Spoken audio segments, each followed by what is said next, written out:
Rule 110, Section 1, Institution of Criminal Action. For offenses where a preliminary investigation is required to pursuant to Section 1, Rule 112, by filing a complaint with the proper officer for the purpose of conducting the requisite preliminary investigation. B. For the all offenses, by filing a complaint or information directly the municipal trial courts and municipal circuit trial courts, or complaint the office of the prosecutor in Manila, other chartered cities, and the complaint shall be filed with the office of the prosecutor unless otherwise provided in their charters. Section 2, Complaint or information. The complaint information shall be writing in the name of the people of the Philippines and against all persons who appear the responsible for the offense involved. The Section 3, Complaint defined. A complaint is a short written statement charging a person with offense and subscribed by the offended party and any police officer or other public officer charged with the enforcement of the law violated. Section 4, Information defined. An information is accusations in the writing charging a person with offense subscribed by the prosecutor and filed with the court. Section 5, Who must prosecuted in criminal actions. All criminal actions commenced by the complaint or information shall be prosecuted under the direction of the control of the prosecutor. However, in municipal trial courts or municipal circuit trial court, when the prosecutor assigned thereto or the case is not available, the offended party may any peace officer, public officer charged with the enforcement of the law violated may prosecute the case. The authority is upon the action and intervention of the prosecutor upon the elevation of the case to the regional trial court. Section 6, Sufficiency of the complaint or information. A complaint or information sufficient if the states the name of the accused, the designation of the offense, giving the status, the acts of omission, complaint, or the constitution of the offense, the name of the offended party, is approximate date of the party, and the commission of the offense and the place where the offense was committed. Section 7, Name of the accused. The complaint or informations must be state the name and surname of the accused or any affiliation or nickname by which he has been or is known.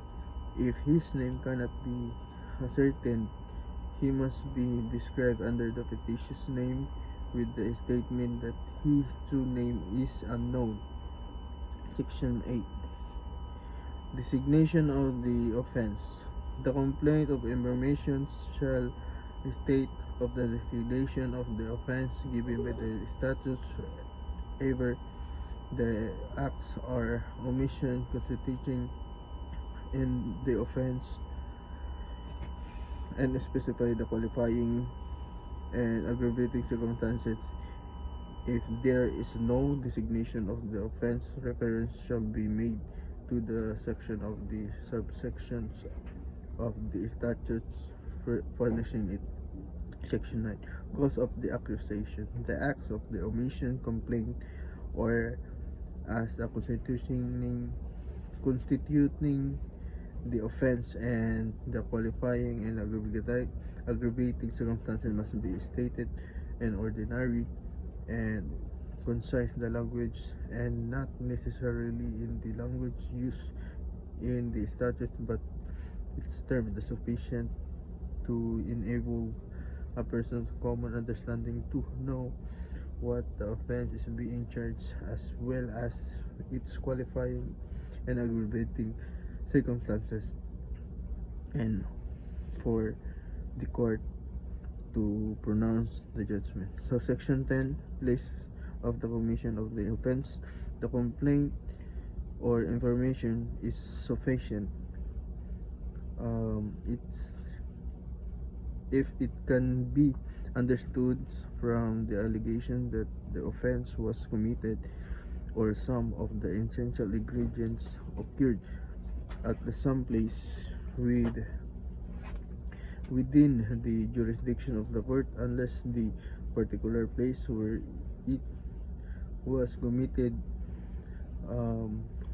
constitutes an essential element of the offense or is necessary for its identification. Section 11. The date of commission of the offense. It is not necessary in the complaint or information the precise date the offense was committed, except with the material ingredient of the offense. The offense may be alleged to have been committed on the date as near as possible to the actual date of the commission. Section 12.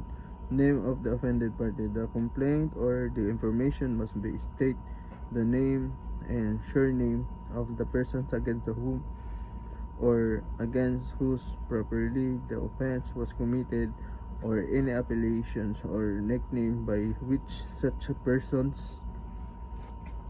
has been is known. If there is no better way of identifying him, he must be described under the fictitious name. Section 13. Duplicity of the offense. A complaint or information must be charged but one offense, except when the law prescribes a single punishment for various offenses. Section 14. Amended or substitutions. A complaint or information may be amended in the form of substance without leave of the court any time before the accused enters his plea, after the plea, and during the trial. A formal amendment may only be made with the leave of the court, and any when it can be done without causing prejudice of the rights of the accused.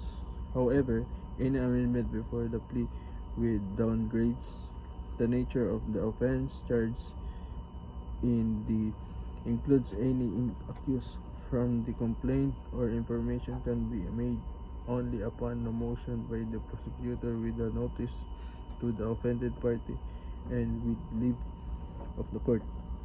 The court shall be state its the reason in resolving the motion, and the copies of the other shall be punished all parties, especially the offended party, if its affair appears at any time before the judgment that a mistake has been made in the charging the proper offense.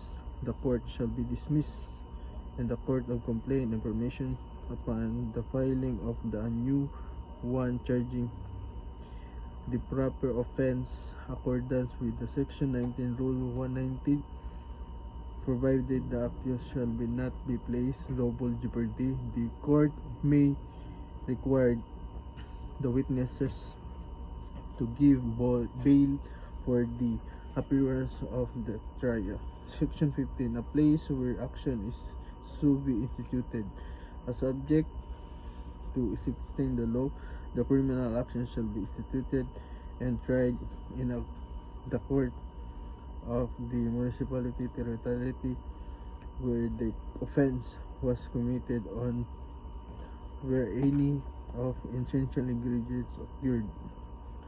Section 16. Interventions of the offended party in criminal action where the civil actions or recovery or civil liability instituted in criminal action pursuant to the Rule 111. The offended party may intervene by the counsel in the prosecution of the offense. Dugog. Rule 111, Section 1. Institutions of criminal and civil actions.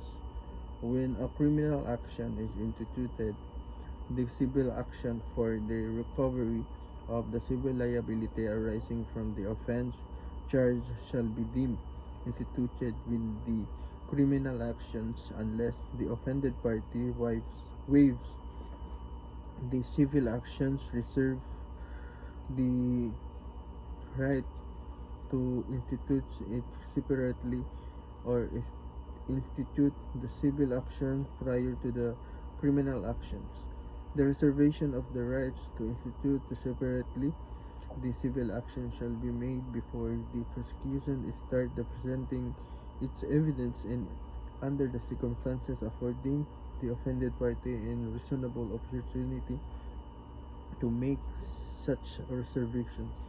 When the offended party seeks to enforce the civil liability against the accused by the way of moral, nominal, temporary, and exemplary damages without specifying the amount thereof in the complaint, or information by filing fees thereof shall constitute affairs when laid on the judgment awarding such as damages where the amount of damage other than actual specified in the complaint, or information the corresponding filing fees shall be paid by the offended party upon the filing thereof the court, except otherwise provided in the rules. No filing fees shall be required for the actual damages. No counterclaim, cross-claim, or third-party complaint may be filed by the accused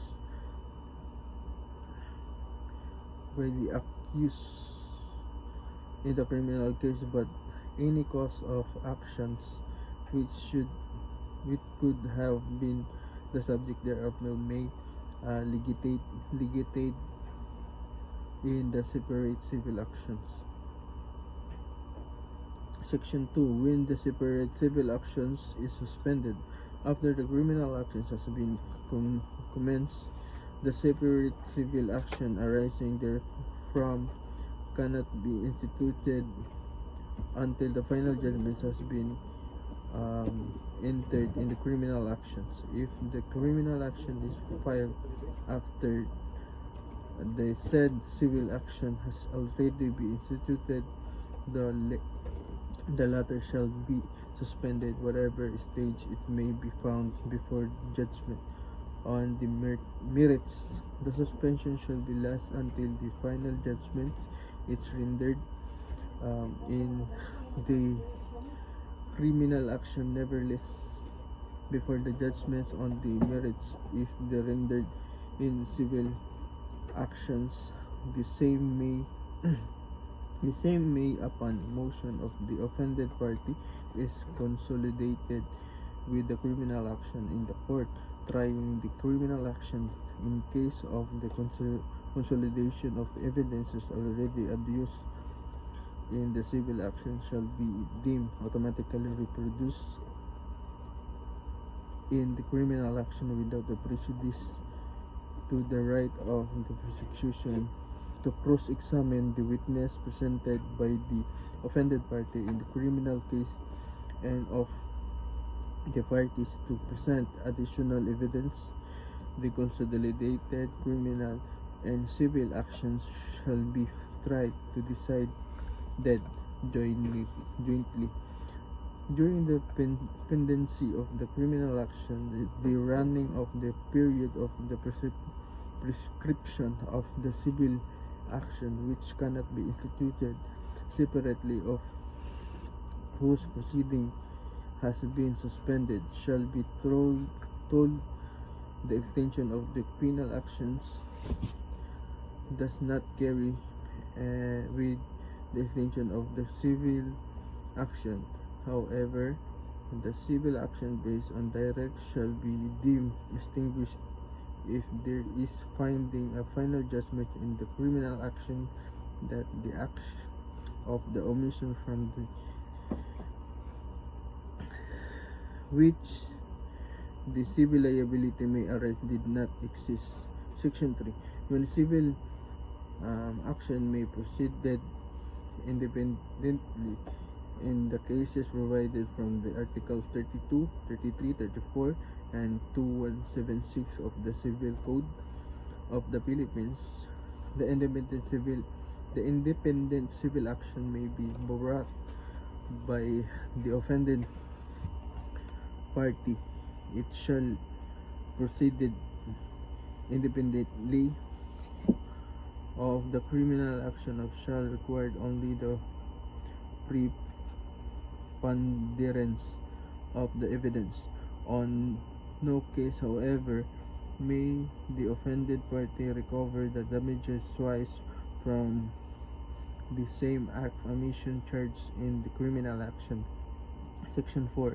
Effect of the death on civil actions. The death of the accused after the arraignment and during the pendency of the criminal action shall be extinguished. The civil liability arising from the delect. However, the independent civil action instituted under the Section 3 of the rule of or which thereafter is instituted to enforce the liability arising from the other sources of obligation may be continued against the state or legal representative of the accused after the proper substitutions and against said state, and the case may be the heirs of the accused may be substituted for the deceased without the requiring the appointment of the executor of the administration, and the court may appoint a guardian and litem for the minor heirs. The court shall be forthwith order said legal representative to appear be substitute within the period of 30 days from notice. A final judgment entered in the favor of the offended party shall be enforced in the manner especially the provided in these rules for prosecuting claims against the state.